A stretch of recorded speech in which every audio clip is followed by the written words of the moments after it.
नमस्कार. आपलं स्वागत आहे आयकॉन स्टील प्रस्तुत बिल्ड आयकॉन या उपक्रमामध्ये. आज आम्ही आलोत कवठे महांकाळ सांगली इथं आणि माझ्यासोबत आहेत young engineer Gajanan Shinde sir, जे मागच्या काही वर्षांपासून या फील्डमध्ये अतिशय उत्तमरित्या काम करतायत.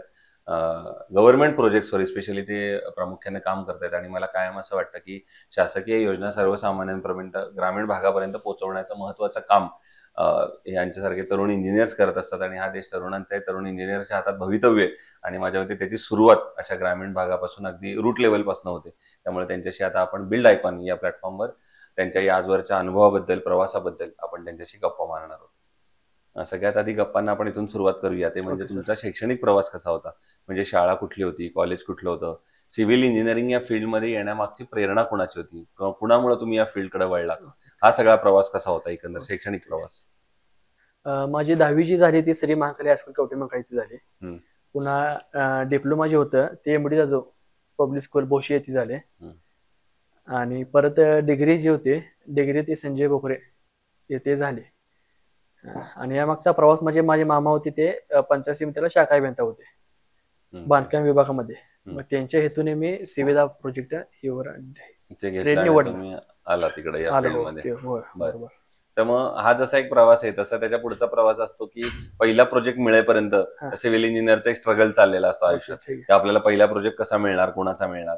मग तुम्हाला कसा पहिला प्रोजेक्ट मिळाला, कसं त्याच्यावर तुम्ही काम केलं, तेव्हा काही दडपण आलं का?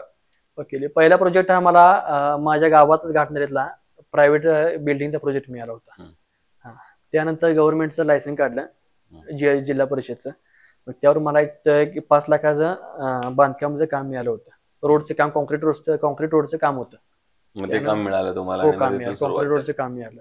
बरं. दुसरं, आता या फील्ड मधल्या काही प्रश्नांकडे येऊया. त्यातला पहिला प्रश्न असा आहे की या क्षेत्रामध्ये अकुशल कामगार किंवा अनस्किल्ड लेबरचं पर्सेंटेज फार जास्त आहे आणि अशा लोकांबरोबर काम करणे बऱ्याचदा धोकादायक सुद्धा ठरू शकतं. बरोबर. तर तुमचा अनुभव काय आणि तुम्ही कशी परिस्थिती हाताळता? नाही, त्यांची काय अडचण असते, त्यांना त्यांच्या पेमेंट दिल्यावर ते व्यवस्थित त्यांचं काम करतात, त्याची काही अडचण नाही. दुसरं, गव्हर्नमेंटमध्ये तुम्ही आतापर्यंत कुठल्या कुठल्या प्रोजेक्ट्सवर काम केलेलं आहे सर? म्हणजे त्या प्रोजेक्टची काही नावं सांगता येतील का? प्रायव्हेटमध्ये बिल्डिंगची एक 5 काम केले तर रेग्युलर सुरुवातीला. परत आहे ते रोडचे एक 4 काम केले, पूर्ण झाले माझे. आणि परत कॉन्क्रीट रस्ता इकडे तिकडे हँडओव्हर स्टेशनची एक 5-6 कामं झाली. ओके. अशी तुम्ही वेगवेगळी कामं केलेली झालेत. बरं, ठीक आहे. आता एक वेगळा प्रश्न आहे, तो म्हणजे असं आहे की सांगली जिल्ह्याच्या विकासाचं विजन एक इंजिनियर म्हणून जर तुम्हाला विचारलं तर तुमच्या डोळ्यासमोर कुठले मुद्दे येतात ज्या मुद्द्यांवर आता खरं तर काम करण्याची गरज आहे, जर सांगलीचा आपल्याला एक सर्वांगीण विकास येणाऱ्या 10-15 वर्षात करायचा असेल तर? बरोबर. ठेकेदाराने काम हे प्रामाणिकपणे पूर्ण केले पाहिजे, हे सगळ्यात महत्वाचं काम आहे. बरोबर. दुसरं, तुम्ही आतापर्यंत काम करताना असा कुठला प्रसंग होता की जेव्हा काहीतरी अडचणी आल्या, समस्या आल्या आणि त्या आव्हानावर तुम्ही कशी मात केलीत, असा कुठला प्रसंग आठवतोय का? नाही, आतापर्यंत कोणता असा प्रसंग नाही आला. ओके. फील्डमध्ये माझ्या एवढा नाही आला. बरं.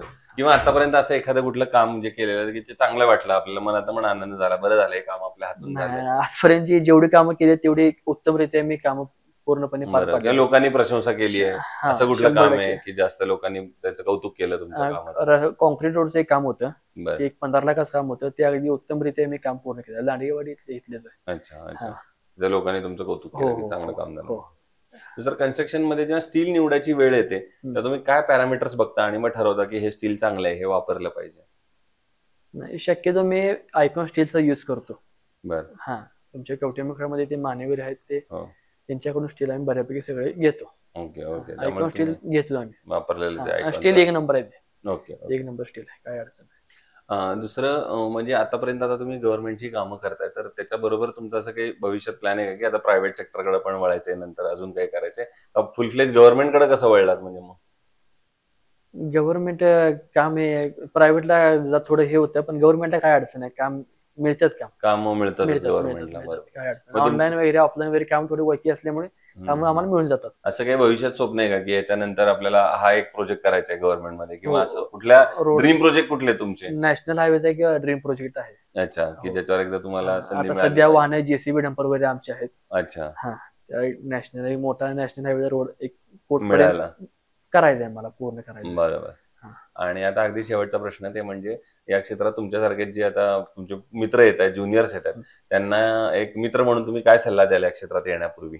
हा, म्हणजे असं की तुम्ही आता कामाला सुरुवात केलेली आहे, ती अजून शिकतायत आणि बरोबर. आता ते शिकून झाल्यानंतर आता या फील्डमध्ये येतील, हो हो तर मग त्यांना तुम्ही काय सांगाल, कसं केलं पाहिजे तर तुम्हाला काम चांगलं मिळेल, तुम्ही नाही. यशस्वी व्हाल? थोडं स्ट्रगल पहिल्यांदा आहेच. बरोबर. कोणत्या कामात पहिल्यांदा थोडं स्ट्रगल आहे, पण त्याने काम अगदी म्हणजे खरं ह्यानं केलं पाहिजे. आपण मनानं काम केलं पाहिजे. केलं पाहिजे, बरोबर. सो हे होते इंजिनियर गजानन शिंदे सर, आणि त्यांनी सांगितलं की त्यांचा आजवरचा अनुभव सांगितला. भविष्यात त्यांनी सांगितलं त्याप्रमाणे त्यांना नॅशनल हायवेवर पण एका मोठ्या काम करायचं, त्यांचा ड्रीम प्रोजेक्ट आहे, आणि ते ज्या प्रामाणिकपणे आता या क्षेत्रात काम करतात त्याप्रमाणेच नक्कीच तुमचं स्वप्न साकार होईल. आयकॉन स्टील तर्फे तुम्हाला येणाऱ्या भावी काळासाठी मनपूर्वक शुभेच्छा.